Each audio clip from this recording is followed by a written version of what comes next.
Ibu Bapak Guru SDN Penanggal 03 yang sangat kami hormati, di sini saya mengganggu waktu panjenengan untuk acara tugas JGP Angkatan 11, yaitu diseminasi menumbuhkan budaya positif di sekolah. Bapak Ibu, ini adalah materi yang saya dapat di JGP Angkatan 11 yang harus saya imbaskan ke Ibu Bapak di lingkungan SD Penanggal 03. Nah, sebelum ke budaya positif, Bapak Ibu akan mendapatkan pertanyaan. Pertanyaan ini gampang sekali. Apakah Ibu Bapak setuju atau tidak dengan pernyataan ini? Pemberian hukuman dapat mendisiplinkan siswa. Jenengan setuju nopo mboten dengan pernyataan ini? Tidak nggih. Alasannya kenapa, Pak? Saya kurang sependapat dengan hukuman itu dapat mendisiplinkan siswa, karena walaupun tidak dihukum, kadang-kadang dengan pemberian nasihat, pejangan itu bisa anak-anak disiplin. Lebih lagi kita harus memberi contoh pada anak-anak didik kita. Jadi tidak perlu menghukum, tetapi kita harus memberi contoh pada anak didik kita. Terima kasih. Terima kasih kepada Bapak Bambang. Untuk yang lain mungkin Ibu Bapak boleh berpendapat, apakah pemberian hukuman dapat mendisiplinkan siswa? Boten-boten nggih. Lanjut ke pernyataan kedua. Pemberian hadiah meningkatkan prestasi siswa. Setuju napa mboten? Setuju. Boleh dikemukakan alasannya? Saya, pemberian hadiah bisa meningkatkan prestasi siswa. Dengan adanya hadiah, mungkin ini untuk siswa yang berprestasi. Untuk siswa yang belum mendapatkan hadiah, mungkin akan lebih semangat. Oh, wajahku itu kok dapat hadiah, saya harus lebih semangat lagi agar bisa mendapatkan hadiah. Jadi menumbuhkan semangat agar lebih berprestasi. Ya. Terima kasih untuk pendapatnya. Dan yang ketiga, guru harus mampu memberikan solusi untuk setiap siswa yang bermasalah. Jadi di sini guru memberikan solusi. Apa Ibu Bapak punya pendapat lain? Setuju nopo mboten? Monggo. Menurut pendapat saya, guru memang harus mampu memberikan solusi untuk setiap siswa yang bermasalah. Karena kalau siswa mempunyai masalah, maka pembelajaran mungkin bagi siswa itu akan kurang bisa memahami karena adanya masalah tersebut. Tetapi dengan adanya guru yang memberi solusi, maka anak-anak yang mempunyai masalah akan bisa terselesaikan. Demikian. Terima kasih atas pendapatnya. Dan yang terakhir, guru berperan sebagai teman bagi siswa. Apakah Ibu Bapak setuju atau tidak? Mohon kemukakan alasan. Setuju? Monggo, lagi. Terima kasih. Guru berperan sebagai teman bagi siswa. Ini sangat setuju, karena sebagai guru tidak hanya berperan sebagai guru, tetapi sebagai teman, sebagai orang tua. Jadi kalau guru sebagai teman, nanti kan guru itu, siswa itu bisa menyampaikan segala permasalahan-permasalahan yang dihadapi, baik masalah belajar maupun masalah di keluarga. Jadi dengan kalau guru sebagai teman itu menimbulkan keakraban antara guru dengan siswa. Saya kira seperti itu. Terima kasih. Terima kasih atas pendapatnya. Ibu Bapak, pertanyaan pemantik ini tidak akan saya jawab. Nanti jenengan akan menemukan sendiri pada sesi berikutnya. Jadi jenengan ingat-ingat pertanyaan ini, nanti jawabannya ada di penjelasan berikutnya. Nah, di sini yang pertama yang akan saya sampaikan yaitu budaya positif. Budaya itu perwujudan dari nilai-nilai kebajikan atau keyakinan universal yang ditetapkan di sekolah. Jadi nilai-nilai kebaikan atau kebajikan yang sudah diyakini oleh suatu sekolah dan ditetapkan sebagai keyakinan sekolah. Jadi budaya positif ini bertujuan agar murid membangun rasa berpikir, bertindak, juga mencipta dengan merdeka. Yang saya garis bawahi merdeka, mandiri, dan bertanggung jawab. Selain tujuan tersebut, budaya positif ini punya salah satu strategis yang perlu ditinjau ulang dalam bentuk disiplin yang dijalankan selama ini. Itu harus diulang. Maksudnya ditinjau ulang itu apakah budaya positif itu pas bagi lingkungan kita. Jadi sifatnya dinamis, menyesuaikan dengan lingkungan kita. Budaya positif itu pasti dikaitkan dengan kontrol. Siapa kontrol itu? Siapa yang berperan dalam mengontrol budaya positif? Dalam hal ini adalah guru. Yang mengontrol budaya positif di lingkungan sekolah adalah guru. Karena gurulah yang menghadapi murid.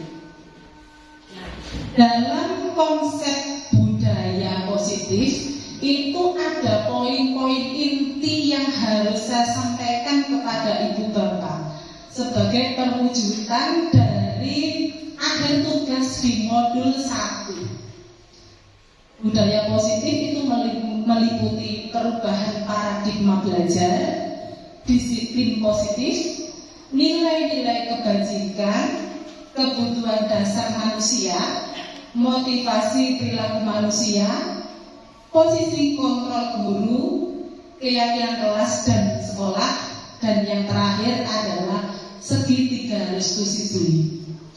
Mungkin ibu bapak tidak asing lagi dengan yang saya sebutkan yang termasuk dalam konsep inti budaya positif.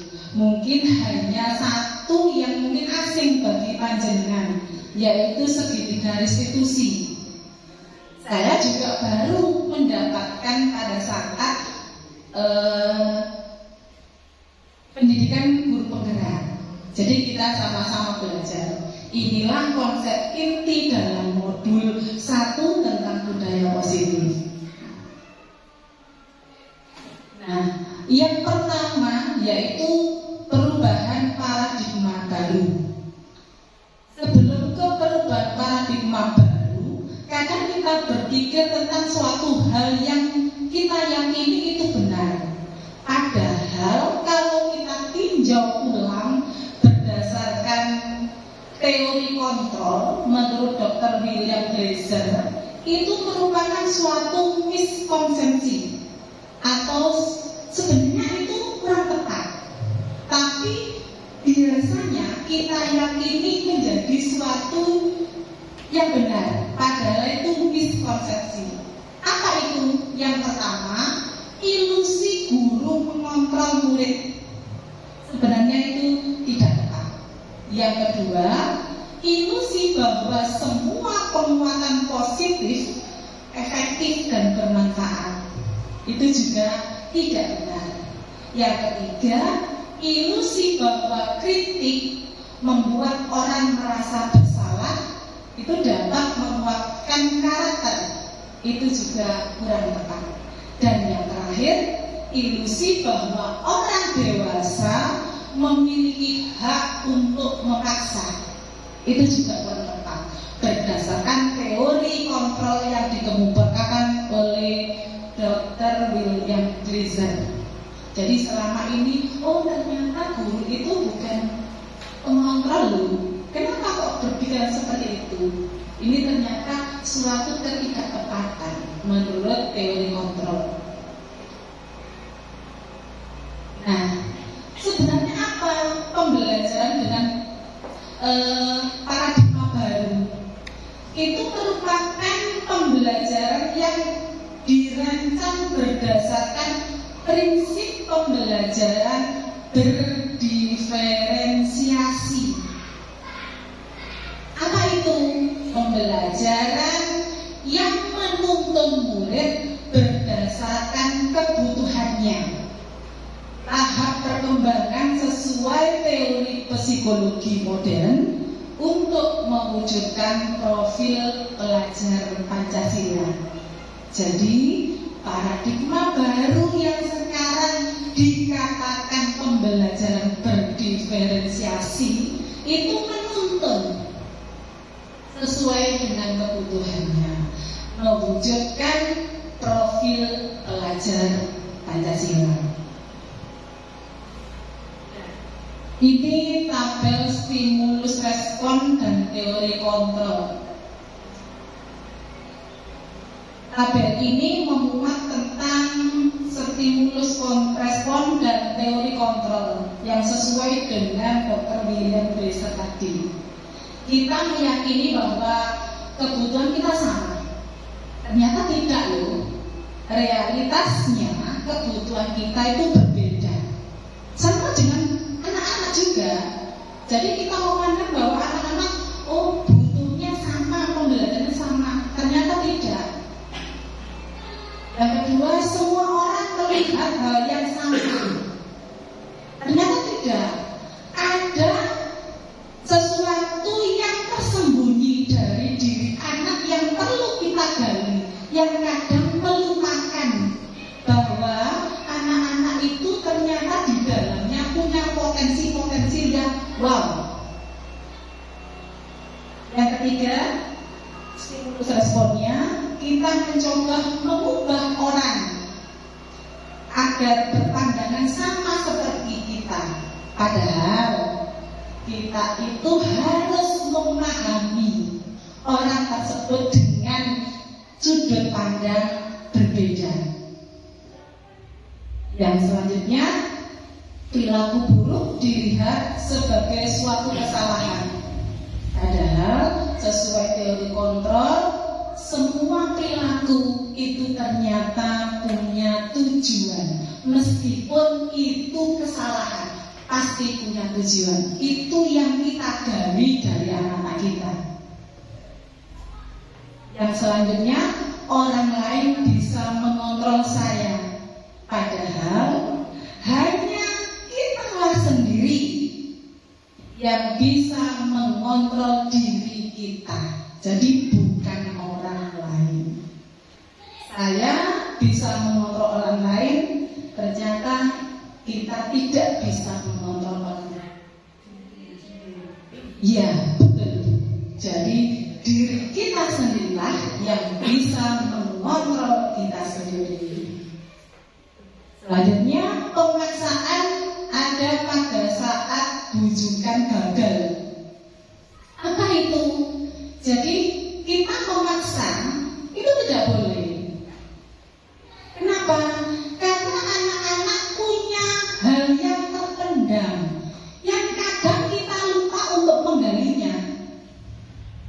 Jadi kalau kita memaksakan itu termasuk bujukan yang gagal. Yang baik bagaimana dari teori kontrol, kolaborasi dan konsensus menciptakan pilihan-pilihan baru.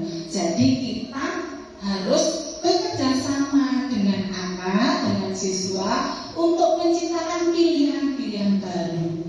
Dan yang terakhir, model berpikir menang kalah. Menang kalah itu tidak ada. Harusnya model berpikir menang-menang.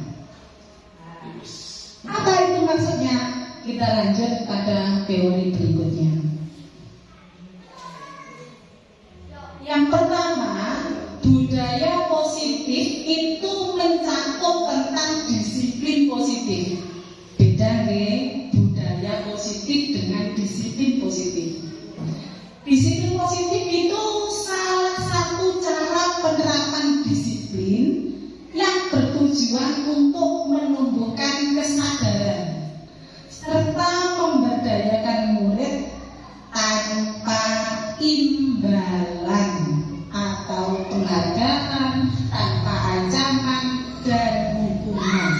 Jadi yang perlu saya garis bawahi bahwa disiplin positif itu tanpa penghargaan, tanpa imbalan, tanpa ancaman dan tanpa hukuman. Jadi sebagai pendidik, tujuan kita itu menciptakan murid yang memiliki disiplin diri. Supaya apa? Supaya mereka berperilaku pada nilai-nilai kebajikan universal tadi. Biar perilaku anak semakin ke arah yang lebih baik. Nah, apa nilai-nilai kebajikan universal itu? Nah, sebenarnya jenengan sudah tidak asing lagi. Ya, betul. Nilai-nilai kebajikan itu ada dalam profil pelajar Pancasila. Jadi tujuan akhir adalah mengarah kepada profil pelajar Pancasila. Beriman dan bertakwa, berkebinekaan global, gotong royong, kreatif, bernalar kritis dan mandiri. Ini tujuan akhir untuk membentuk anak-anak yang berprofil pelajar Pancasila. Jadi dalam profil pelajar Pancasila ini mengandung nilai-nilai kebajikan yang sifatnya umum.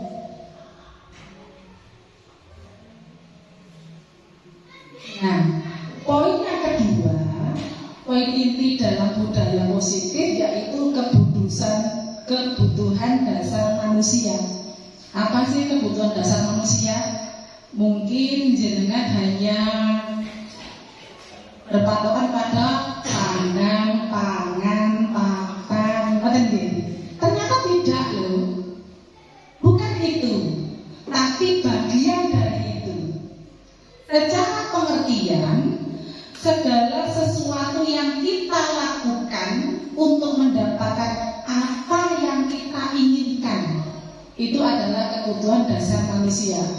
Jadi seluruh tindakan yang kita lakukan memiliki tujuan tertentu agar kebutuhan dasar kita terpenuhi dengan baik. Itu namanya kebutuhan. Apakah betul hanya pak sandang, pangan dan pakan? Kita cek. Nah, wow, ternyata baru kebutuhan dasar manusia bukan sandang, pangan dan papan saja. Ada 5 kebutuhan dasar manusia. Yang salah satunya adalah sandang, pangan dan papan tadi masuk dalam kategori kebutuhan bertahan hidup. Jadi itu termasuk kebutuhan bertahan hidup, bukan kebutuhan dasar manusia. Jadi masuk dalam kebutuhan bertahan hidup. Kemudian yang kedua, kebutuhan kasih sayang dan rasa diterima. Jadi kita itu inginnya kadang ingin dipedulikan, ya. Iya, itu termasuk kebutuhan dasar manusia. Jadi tidak melulu pada sandang, pangan dan papan. Yang ketiga, kebutuhan penguasaan. Apa itu? Kepingin dianggap berprestasi. Wajar. Kepingin dianggap diakui, ingin memimpin dan ingin didengar. Itu termasuk kebutuhan dasar yang mungkin jenengan tidak terasa. Nah, mungkin dari sini baru sadar, oh ternyata setiap manusia itu punya kebutuhan penguasaan, meskipun tidak semuanya. Yang keempat, kebutuhan kebebasan. Bebas itu bisa berarti kepingin mandiri, memiliki pilihan sesuai hati nurani, terus kemudian mencoba hal-hal baru dan mampu mengendalikan arah dirinya. Itu namanya kebutuhan kebebasan. Dan yang terakhir, kebutuhan kesenangan. Bermain, humor, kemudian tertawa, itu termasuk kebutuhan kesenangan. Wajarlah kalau kita kadang kepingin bermain. Itu wajar sebenarnya, karena dalam diri manusia itu terdapat kebutuhan ini semuanya. Tidak dapat dipungkiri, tidak dapat mengelak bahwa manusia ini punya 5 kebutuhan ini. Tapi biasanya manusia hanya sadar bahwa kebutuhan itu hanya untuk bertahan hidup atau survive. Oke. Nah, yang ketiga, inti dari budaya positif yaitu motivasi perilaku manusia. Perilaku manusia itu untuk melakukan apapun pasti berdasarkan motivasi. Motivasi itu ada 2. Ada motivasi ekstrinsik dan ada motivasi intrinsik. Motivasi intrinsik itu motivasi yang berada dalam dirinya sendiri. Saya lanjut, okay. Jadi motivasi perilaku manusia itu ada 2. Motivasi dari dirinya sendiri yang disebut sebagai motivasi intrinsik. Apa itu motivasi intrinsik? Jadi untuk menjadi orang yang mereka inginkan. Jadi tujuan kita melakukan sesuatu itu ingin menjadi orang yang kita inginkan dari diri kita sendiri. Supaya apa? Supaya kita itu menghargai diri sendiri. Itu disebut sebagai motivasi intrinsik. Kalau yang kedua yaitu motivasi ekstrinsik. Jika perilaku yang jenengan lakukan itu hanya untuk menghindari ketidaknyamanan, dalam hal ini supaya tidak dihukum, supaya saya tidak mendapatkan, supaya saya mendapatkan penghargaan, itu namanya motivasi ekstrinsik.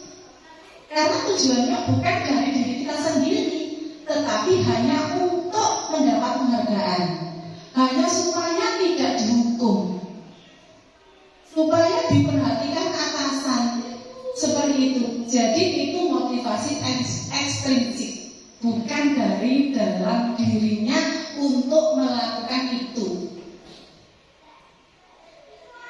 Nah, di sini ada tabel hukuman, konsekuensi, dan restitusi.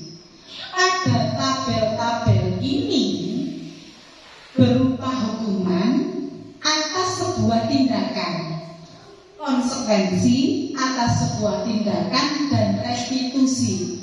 Mungkin yang asing bagi jenengan hanya restitusi. Apa sih sebenarnya pembedanya? Nah, pembedanya ini, kalau hukuman itu tidak terencana, bersifat satu arah, bisa berupa hukuman fisik, psikis, atau kata-kata kasar. Jadi kalau hukuman itu tidak terencana, misalnya anak-anak, karena kamu sudah telat, kamu saya suruh keliling 10 kali. Karena tanpa terencana, maka itu bersifat hukuman satu arah, hanya guru yang memberikan hukuman kepada murid tanpa ada konfirmasi dari murid. Yang kedua, konsekuensi. Konsekuensi ini bersifat terencana. Biasanya ini disepakati dulu antara guru dengan murid, ada kesepakatan. Apabila tidak melakukan itu, tidak menjalankan dari yang kita sepakati, maka akan diberikan konsekuensi karena sifatnya terencana. Sudah disepakati mulai awal. Misalnya dalam sebuah kesepakatan kelas atau yang sekarang disebut manajemen kelas. Apabila rame kamu akan berdiri di depan kelas, misalnya seperti itu. Itu namanya konsekuensi karena sudah disepakati terlebih dahulu. Dan yang ketiga adalah restitusi. Apa itu restitusi? Proses menciptakan kondisi bagi murid untuk memperbaiki kesalahan mereka sehingga mereka bisa kembali kepada kelompok mereka dengan karakter yang lebih kuat. Jadi merestitusi itu tidak memberikan hukuman, tetapi menggiring anak supaya anak tahu akan kesalahan dan nantinya akan dikembalikan kepada kelompok dengan karakter yang lebih baik. Nah, jadi beda antara hukuman, konsekuensi, dan restitusi. Poin yang kelima yaitu posisi kontrol guru. Ini ada 5 posisi kontrol guru. Yang pertama sebagai penghukum, yang kedua pembuat merasa bersalah, yang ketiga sebagai teman, yang keempat sebagai pemantau, dan yang kelima sebagai manajer.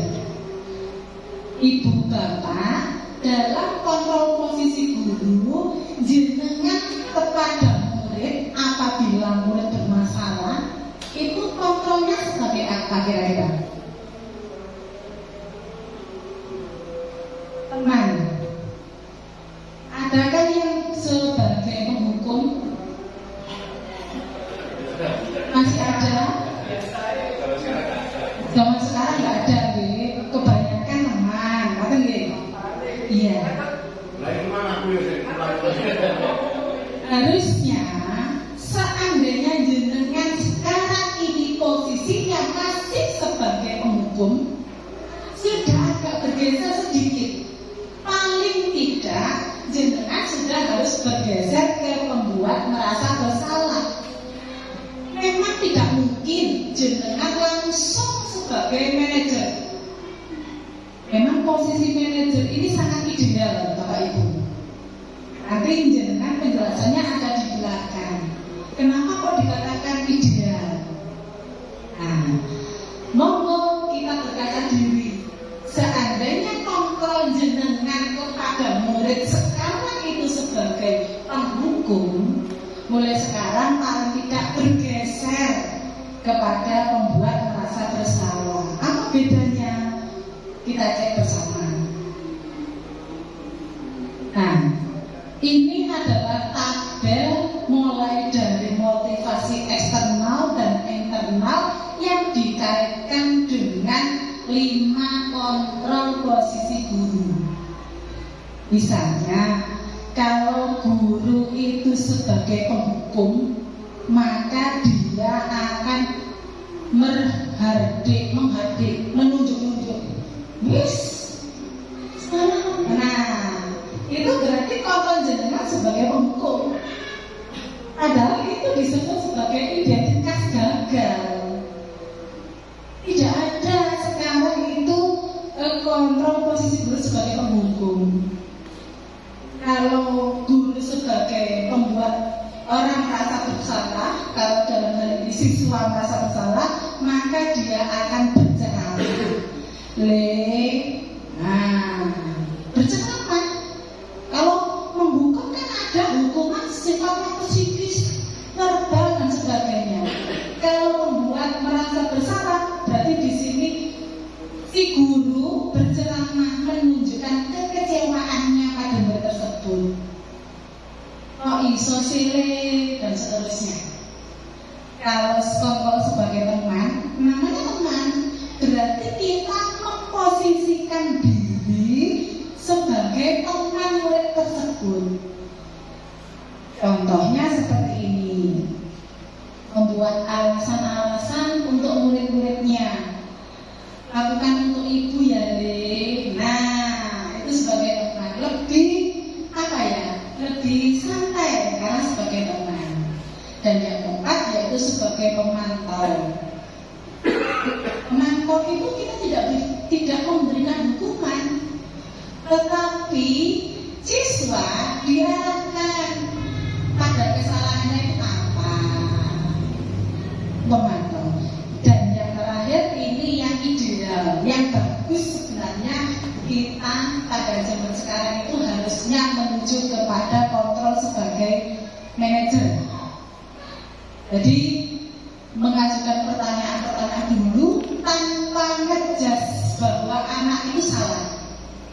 Misalnya, kenapa kamu kok melakukan itu? Alasannya apa? Itu kontrol sebagai manajer. Jadi belum tentu yang dilakukan anak tersebut itu salah. Karena apa? Karena pada kondisi tertentu anak-anak melakukan itu pasti ada alasan yang kuat. Jadi kita harus juga memahami posisi anak. Ini tabel posisi kontrol guru kepada murid. Nah, contohnya dalam kegiatan di sekolah kita, ini sering loh siswa tidak memakai atribut lengkap saat upacara bendera. Kalau kita guru sebagai kontrol teman, maka yang kita lakukan salah satu contohnya adalah, ayo dong ikuti aturan sekolah, tolong bantu ibu guru ya. Ya sudah, tidak apa-apa, lain kali jangan sampai berbuat seperti itu lagi ya. Itu contoh kalimat yang kita ucapkan apabila kita sebagai kontrol, sebagai teman. Kalau sebagai pemantau, kamu sudah melanggar peraturan sekolah, kamu tahu konsekuensinya. Nah, karena ini berhubungan dengan peraturan yang dilanggar, maka dia juga harus diarahkan kepada konsekuensi. Itu untuk yang pemantau. Dan ini yang paling ideal, yaitu sebagai manajer. Apakah kamu tahu kesalahanmu? Yang mana akan cari tahu kira-kira untuk memperbaiki itu apa yang kamu lakukan. Jadi di sini guru tidak memberikan solusi, tetapi murid sendirilah yang akan mencari solusi. Kita cuma giring. Kira-kira apa yang akan kamu perbaiki? Misalnya di sini terlambat sekolah. Kira-kira apa yang kamu perbaiki supaya tidak terlambat? Orang akan berpikir, kamu tuh sekarang alarm, ada nggak yang mengingatkan? Jadi di sini anak mencari solusi sendiri, tapi dengan bantuan guru yang mengarahkan dengan pertanyaan pemantik. Ini yang ideal. Ini tanya, tapi enggak ini biar begitu. Gini, tapi yang nggak usah pakai itu dulu. Tadi kan seperti contoh yang saya tadi lakukan itu kan masalahnya, saya dengar Bu Eka berkali-kali menerangkan semua orang di kelas. Sampai Bu Eka mengeluarkan nadanya kalau mentok sudah, tapi tetap ramai. Dari kesalahannya bukan satu anak, dua anak, keseluruhan kelas dari yang nggak memperhatikan. Terus akhirnya saya keluar, saya nggak terlalu jauh di sini dekat di ruang komputer sini. Terus saya ke kelas, saya lihat memang ramai, betul-betul ramai, seperti nggak menghargai guru sama sekali. Akhirnya saya ini aja, dah saya nanti kelas semua kelas kan nggak boleh istirahat. Nah, itu saya iklan nggak boleh istirahat. Konsekuensinya karena kamu tadi sudah berkali-kali diperingatkan kok masih tetap seperti ini. Terima kasih. Terima kasih Bapak. Sebenarnya gini, di awal tadi sudah saya mengatakan, kalau jenengan sekarang pada posisi penghukum, tidak ada salahnya, tapi lihat kondisi. Terus idealnya, kalau sekarang jenengan pada posisi penghukum, jangan berkelanjutan, bergeser sedikitlah dari posisi menghukum menjadi posisi merasa bersalah.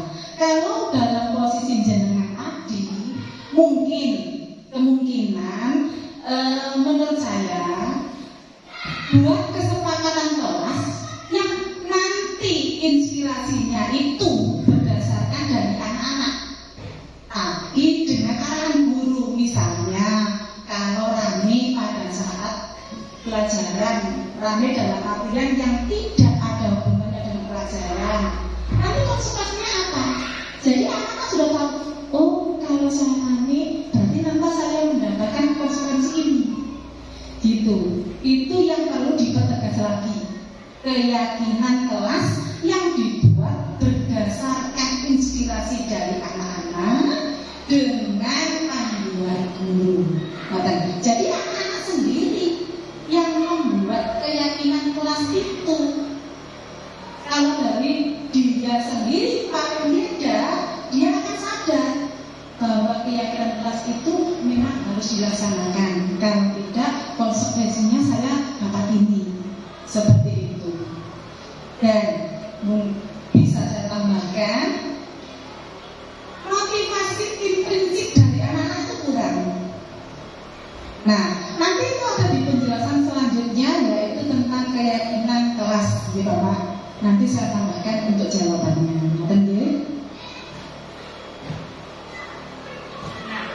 Monggo ini dibersani, dilihat tentang posisi kontrol guru yang 5-5-nya.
Ibu tidak akan kuat lagi kalau kamu begini terus.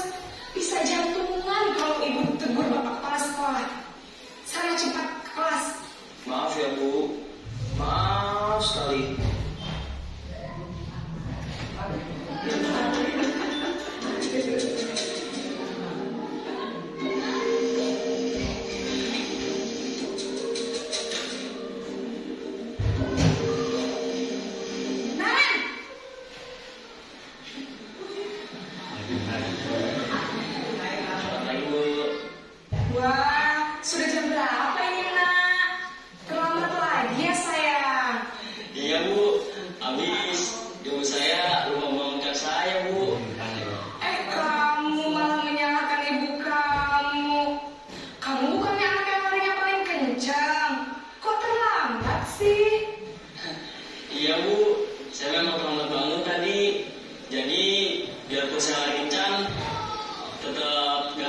Nanti lain kali larinya lebih kenceng lagi ya, biar gak terlambat lagi.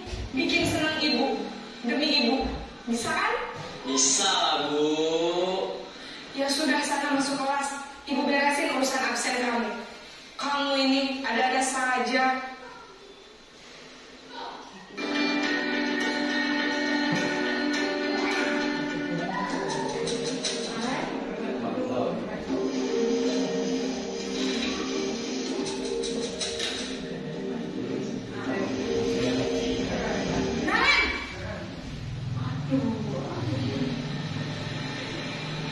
Selamat pagi, Bu. Naren, apa peraturan sekolah kita tentang jam berapa kita harus masuk sekolah, Nak? Kita harus di sekolah jam 7, Bu. Iya betul, sekarang sudah jam 7.20. Naren sudah tahu konsekuensinya jika terlambat hadir. Paham, Bu. Saya harus tinggal kelas pas jam istirahat selama 20 menit. Iya benar, konsekuensinya demikian. Jadi nanti jam 9.30 pas istirahat, kamu harus tinggal di kelas, kerjakan tugas tambahan untuk ketertinggalan kamu, ya? Baik, Bu.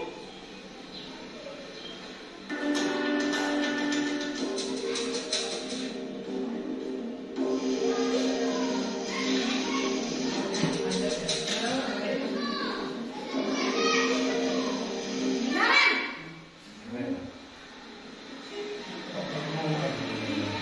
Selamat pagi, Bu. Selamat pagi, Naren. Maaf, Bu. Saya terlambat. Iya, sekolah masuknya jam 7, sekarang sudah jam 7.20. Jadi sekarang bagaimana ini, Naren? Maaf, Bu. Saya lupa setel alarm saya semalam. Baiklah, menurut kamu, keyakinan sekolah yang mana yang perlu kamu tingkatkan? Menghargai diri sendiri dan orang lain mungkin ya, Bu. Setuju. Jadi, apakah Naren meyakini prinsip saling menghormati tersebut? Iya, Bu. Saya meyakininya. Apakah Naren bersedia memperbaiki masalah keterlambatan ini? Bersedia, Bu. Bagaimana kamu akan memperbaiki masalah keterlambatan ini? Saya akan coba untuk tidak lupa menyetel alarm saya, Bu. Baik, kalau Naren lupa menyetel alarm di rumah, ada orang yang kira-kira bisa bantu mengingatkan tidak? Ada, Bu. Kakak saya, Kak Emma. Ada lagi selain Kak Emma? Selain Kak Emma, ada ibu saya. Baik, jadi yang mengingatkan Naren adalah Kak Emma dan ibu kamu ya? Kira-kira akan mulai setel alarm kapan nih, Naren? Setelah pulang sekolah, akan segera saya lakukan. Baik, jadi Naren akan setel alarm untuk bangun besok pagi dan akan diingatkan oleh kakak dan ibu dan Naren ya.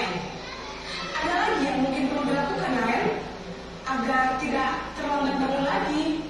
Tidak ada, Bu. Baik, Naren, terima kasih untuk kerjasama kamu. Sekarang kamu pulang kembali ke kelas untuk belajar. Baik, Bu. Terima kasih.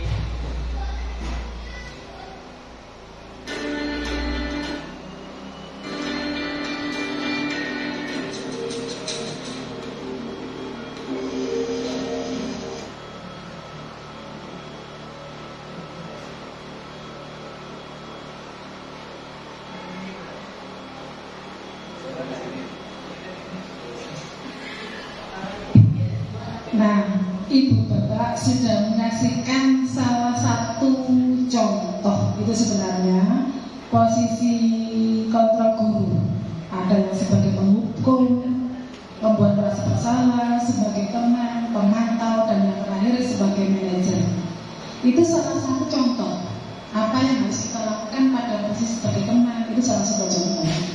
Nah, setelah Ibu Bapak mengamati video tadi, perlu saya garis bawahi bahwa posisi kontrol penghukum itu cenderung nada suaranya tinggi. Namanya juga penghukum, berarti merasa bahwa kita itu layak menghukum seseorang yang bersalah.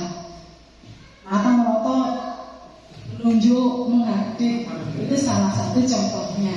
Oke, itu ciri-cirinya. Seandainya ada, boleh ditambahkan. Misalnya sambil berkaca pinggang.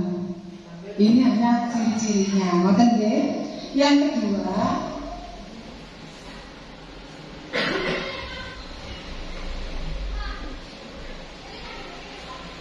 yang kedua, pada posisi kontrol sebagai pembuat merasa bersalah. Jadi anak-anak itu sudah tahu bahwa dia itu merasa bersalah. Guru hanya mengontrol dengan apa? Suaranya biasanya memelas, ayolah nak demi ibu dan sebagainya. Kemudian bahasa tubuhnya ini seakan-akan dekat dengan anak. Dan yang ketiga, posisi sebagai teman. Namanya teman, yuk akrab, kemudian sedikit bercanda, itu kontrol posisi sebagai teman. Yang keempat yaitu sebagai pemantau.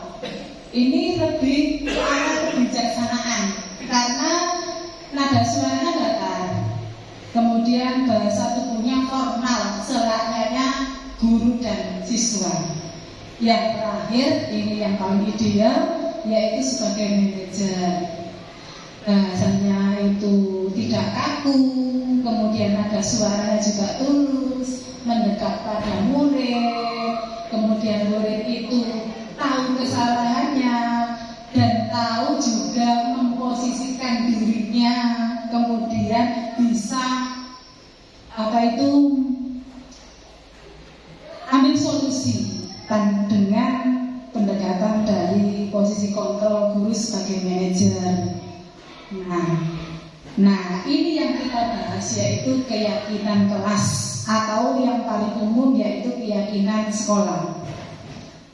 Seseorang itu akan lebih tergerak dan bersemangat untuk menjalankan keyakinannya daripada hanya sekedar mengikuti serangkaian peraturan tertulis tanpa makna. Kata-kata ini sebenarnya berkorelasi dengan unsur intrinsik yang membangun motivasi perilaku seseorang.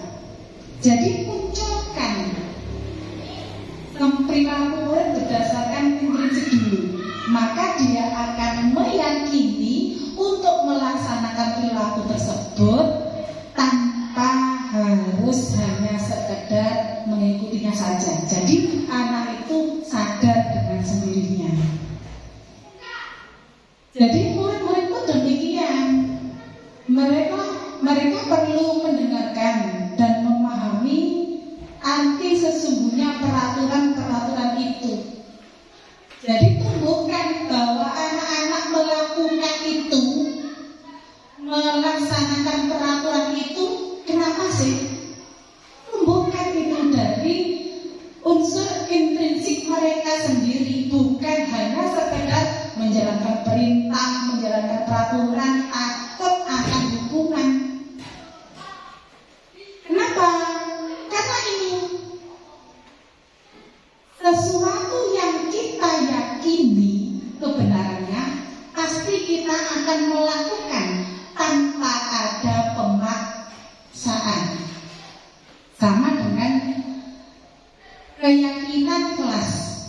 Kalau dulu mungkin jenengan miskonsepsinya pada peraturan kelas, tetapi yang sekarang itu adalah merujuk kepada kata keyakinan kelas. Kenapa? Dan di sini ada pertanyaan pemantik. Mengapa kita memiliki peraturan penggunaan helm saat berkendara? Kenapa sering jenengan kok berhelm? Nah, selamatan, biar selamat, ya kan? Jadi dengan menggunakan helm, apakah kita itu termotivasi ekstrinsik? Oh, jadi ternyata tidak kan? Meyakini bahwa dengan menggunakan helm kita itu selamat, maka tanpa ada pemaksaan kita melakukan itu. Gunakan helm. Yang kedua, mengapa kita mencuci tangan, pakai masker? Tujuannya apa? Ya, kesehatan pasti. Jadi tanpa kita ayo cuci tangan, tidak, dia akan sadar sendiri bahwa supaya saya sehat, saya harus pakai masker, saya harus cuci tangan. Jadi menumbuhkan motivasi intrinsik dalam diri seseorang itu sangat penting. Jadi tidak takut pada supaya tidak dihukum, supaya tidak ini, tidak. Mereka melakukannya dengan kesadaran penuh untuk dirinya sendiri. Jadi untuk yang sekarang bukan peraturan kelas ya, tetapi keyakinan kelas. Keyakinan kelas itu terbentuk dari peraturan kelas. Bagaimana membuatnya? Ya harus ada kolaborasi antara siswa dengan guru, aspirasi siswa ditampung. Nah, ciri-cirinya keyakinan kelas itu ini. Guru berperan mewujudkan terbentuknya keyakinan kelas dengan kesepakatan.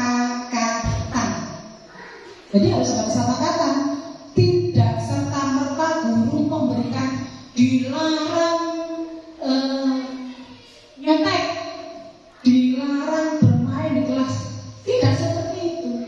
Tetapi harus ada kesepakatan antara murid dengan guru. Keyakinan kelas itu atau keyakinan sekolah yang lebih umum itu berupa pernyataan yang sifatnya universal, mudah dipahami dan harusnya diterapkan dalam lingkungan sekolah. Dan ini bagaimana membentuk keyakinan kelas atau keyakinan sekolah bersifat abstrak, nyata dari peraturan. Nah, keyakinan itu berasal dari peraturan, lebih rinci dan konkret. Jadi harus rinci kalimatnya.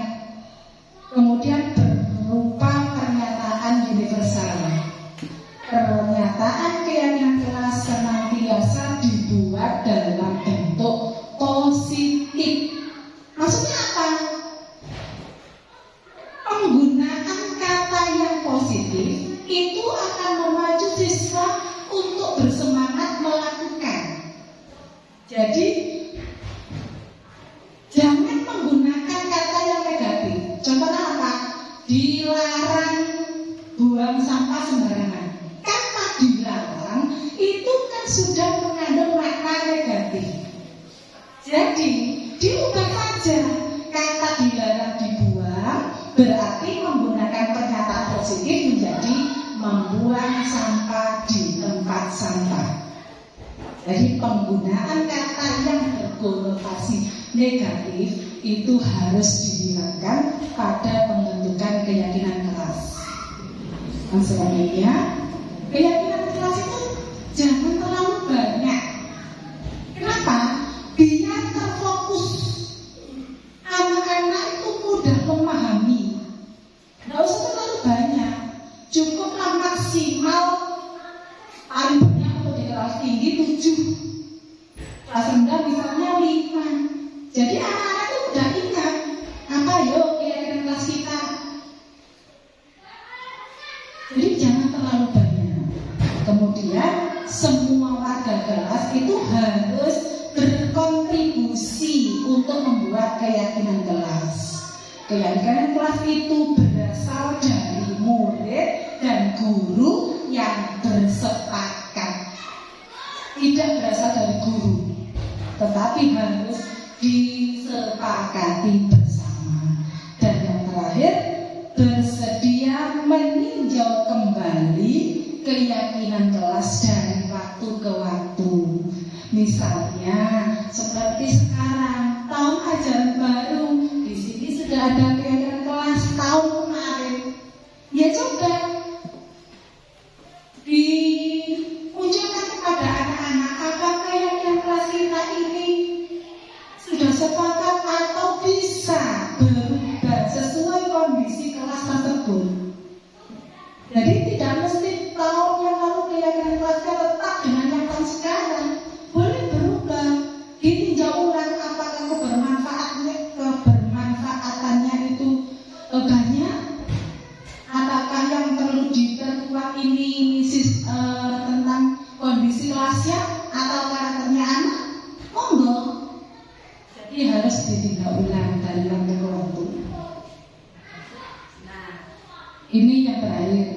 yaitu segitiga restitusi.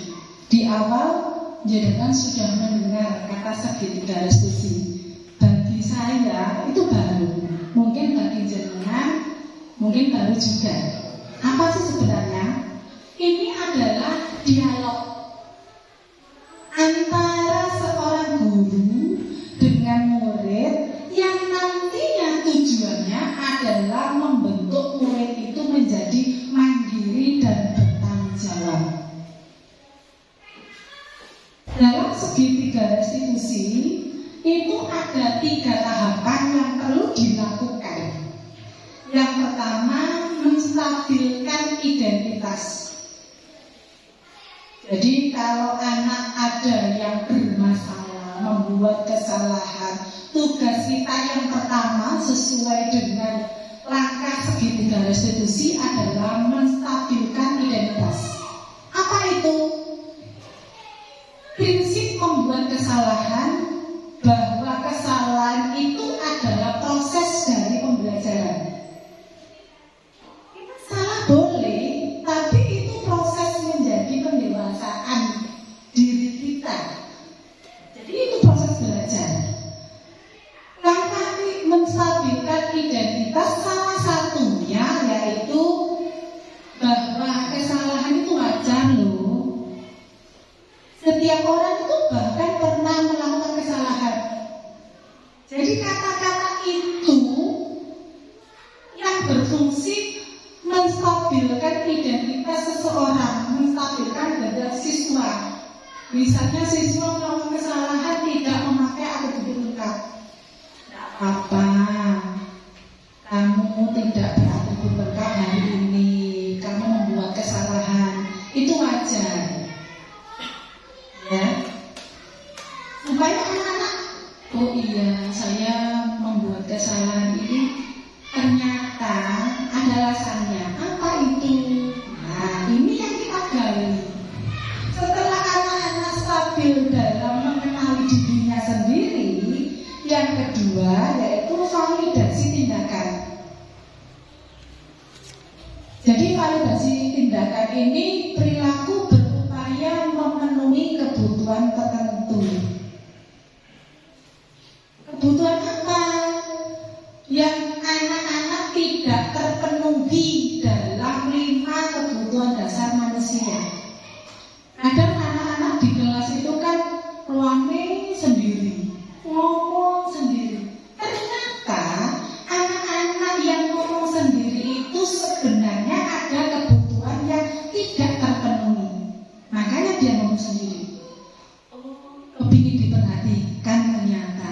Ada kan kebutuhan ingin diperhatikan? Nah, berarti anak-anak itu tidak mendapatkan itu. Makanya dia di sekolah, di kelas, misalnya ngomong sendiri, ganti sendiri. Itu yang perlu kita lakukan. Jadi tahu tentang kebutuhan anak. Tentang segitiga restitusi pada poin validasi tindakan yang salah. Nah, setelah tanya kenapa kok kamu melakukan itu, apa alasannya, pasti anak-anak menjawab. Alasannya apa? Ternyata ada jawaban anak-anak yang kadang tidak kita kira. Salah satu contohnya, oh saya tidak beratribut lengkap karena baru dicuci bu kaos kakinya. Loh, kenapa kok baru dicuci? Itu yang kita gali. Kemudian yang terakhir yaitu menanyakan keyakinan. Keyakinan terus apa yang kamu langgar, apa yang perlu dikuatkan, kemudian solusi apa. Jadi anak-anak mencari solusi sendiri supaya kamu hari Senin atributnya lengkap, khususnya kaos kaki. Apa yang perlu dilakukan? Bu, dicuci hari Kamis misalnya. Terus apa lagi? Jadi ada opsi-opsi untuk solusi atas masalah itu dari anak-anak. Seperti itu. Nah, kesimpulannya, dalam budaya positif ini tentang guru kepribadian, profesional, dan sosial yang baik, di mana guru mampu merefleksikan dirinya dalam posisi kontrol saat ini. Jadi kita sudah harus memiliki standar 3 standar kepribadian, profesional, dan sosial yang baik. Bagaimana perjalanan dirinya sebagai manajer yang menuntun murid-muridnya menjadi insan yang mandiri, merdeka, dan bertanggung jawab. Jadi tugas kita ini mensukseskan standar nasional pendidikan, yaitu menuntun kekuatan yang ada pada diri anak sesuai dengan kodrat alam dan zaman, dengan menuju kepada profil pelajar Pancasila. Mungkin dari sini sekian penjelasan dari budaya positif, yaitu rangkaian dari akhir modul 1. Mungkin ada saran, usul, dan pendapat dari Ibu Bapak. Saya persilakan.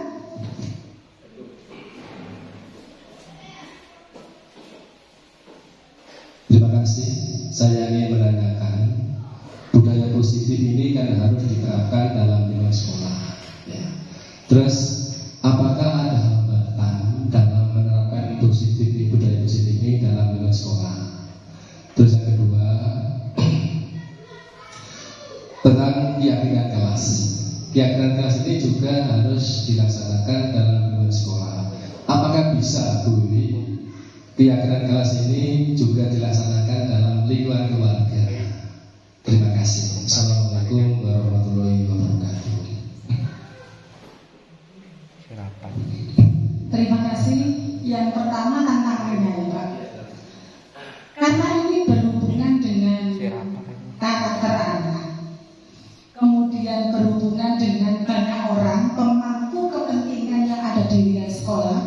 Pasti tidak serta-merta kita melaksanakan itu dengan instan. Yang pertama harus dimulai dari diri sendiri dulu. Tumbuhkan motivasi intrinsik dalam diri kita. Yang pertama sebagai guru dengan tujuan role model bagi anak. Jadi kita sebagai contoh dulu. Lah kita itu mau memberikan arahan kepada anak, kalau kita sendiri tidak baik, apa mereka? Kita sendiri aja belum, kok mau mengatur orang lain sekitar kita. Jadi motivasi perilaku intrinsik tumbuhkanlah dulu. Kemudian jadilah role model bagi lingkungan sekitar, bagi anak, bagi guru-guru di sekitar kita. Tantangannya itu Pak, karena tidak serta-merta langsung kepada hasil, maka ini memang perlu langkah strategis. Yang pertama, kolaborasi. Bahwa kita meyakini bahwa hasil yang ada pada SD kita itu bukan kontribusi dari satu orang saja. Jadi kontribusi dari semua. Kalau kita sebagai role model yang baik, paling tidak yang lainnya mencontoh. Kalau tidak mencontoh, berarti ada sesuatu yang ada pada dirinya sendiri yang belum ditumbuhkan. Bapak, karena kita itu berhadapan dengan berbagai macam karakter. Betul. Bagaimana menyikapi itu? Yang pertama triknya gampang, tapi mungkin susah dilakukan, yaitu soal menunjukkan, menggali potensi yang ada pada setiap guru yang ada di lingkungan kita. Misal, guru itu kok paten letak komputer ya, IT jago. Ya itu dikuatkan, jangan mencari kelemahan. Jadi kuatkan aset yang ada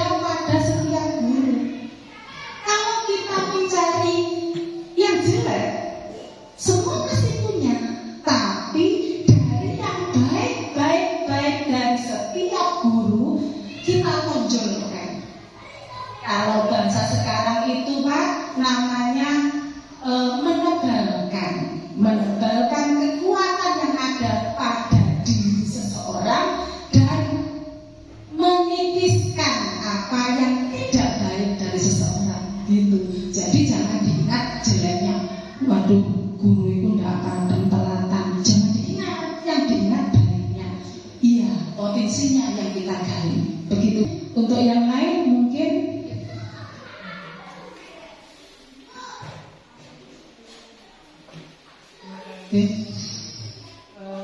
dari penjelasan Budi mulai awal sampai akhir, mungkin secara nyata saya ingin menggarisbawahi sebagai guru tidak saatnya kita berubah.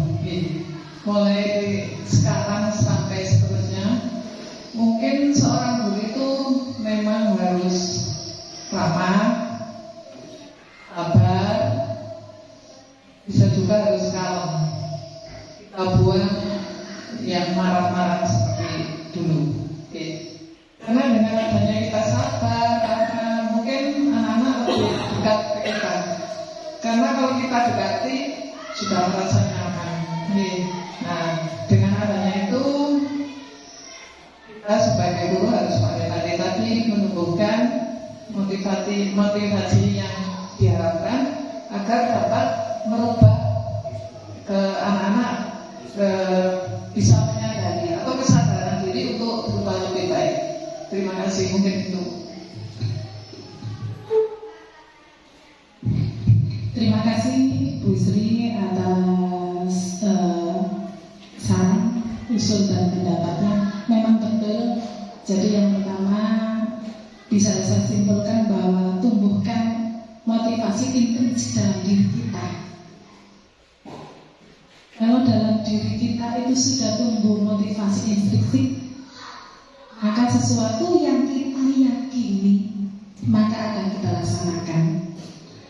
Yang kedua, menjadi role model bagi anak-anak. Bukan hanya bagi anak-anak sebenarnya, bagi lingkungan sekitar. Mungkin mereka belum memandang kita saja kalau mereka belum melaksanakan. Tapi kalau sudah memandang kita, insya Allah mereka akan mencontoh dari kita. Tiga,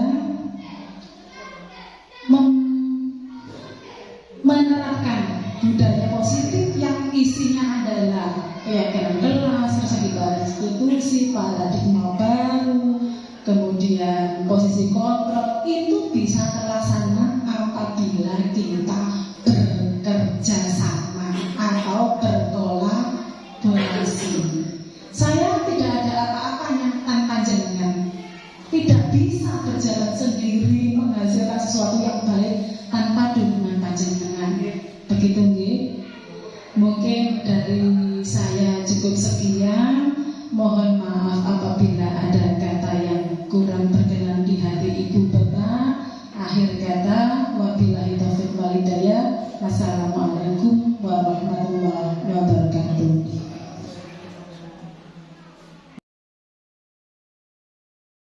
Akbar. Oh iya. Ibu ingin ngobrol sama Akbar, boleh? Boleh. Oh iya. Akbar, pada saat pembelajaran tadi di kelas, ya, apa saja yang dilakukan Akbar? Belajar. Oh, belajar, pinter. Apalagi selain belajar ya? Makan-makan, Bu. Oh, makan-makan. Makan apa di kelas? Makan jajan. Oh, jajan. Kenapa Akbar kok makan jajan di kelas? Karena lapar. Oh, karena lapar. Tahu tidak Akbar, pada saat pembelajaran di kelas itu sebaiknya bagaimana?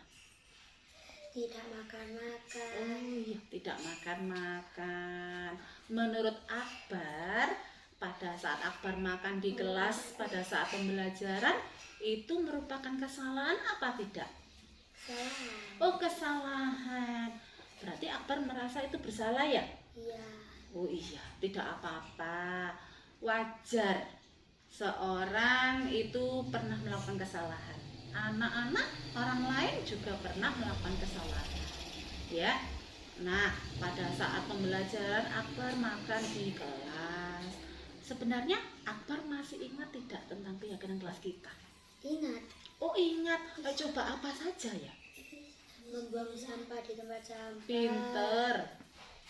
Makan-makan di jam istirahat. Oh iya, bagus. Apalagi ya? Belajar dengan tertib. Oh pinter.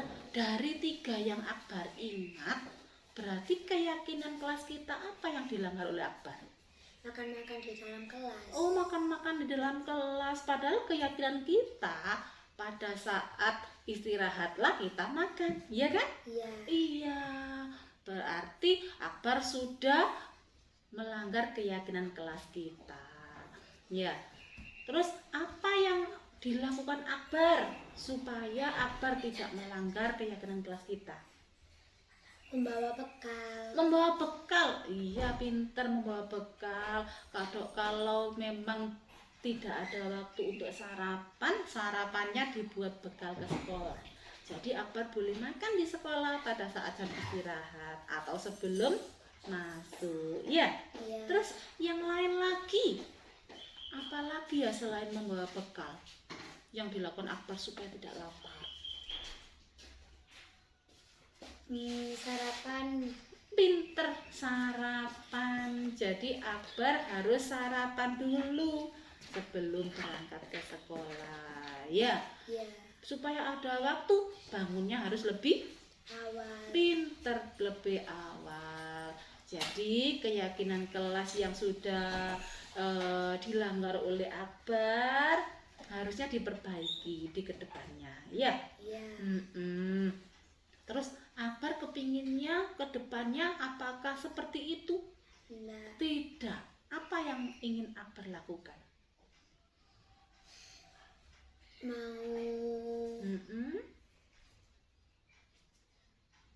Mau memperbaiki. ya. Oh iya, mau memperbaiki dengan cara yang tadi ya, Iya. membawa Bekal. bekal ataupun sarapan. Iya, tidak apa-apa. Semoga Akbar ke depannya bisa menjadi anak yang lebih baik lagi, ya, tidak melanggar keyakinan kelas kita. Ya, karena Akbar sudah melanggar keyakinan kelas kita, jadi Akbar juga harus menerima konsekuensinya, yaitu mengurangi jam istirahat. Ya, jadi Akbar selama 5 menit harus berada di kelas. Meskipun teman-temannya istirahat. Setelah 5 menit berlalu, Akbar silakan istirahat bersama teman-teman. Seperti itu ya. Iya. Terima kasih Akbar. Sebentar lagi Akbar boleh beristirahat setelah 5 menit konsekuensinya dijalankan. Terima kasih ya Akbar. Iya, sama-sama.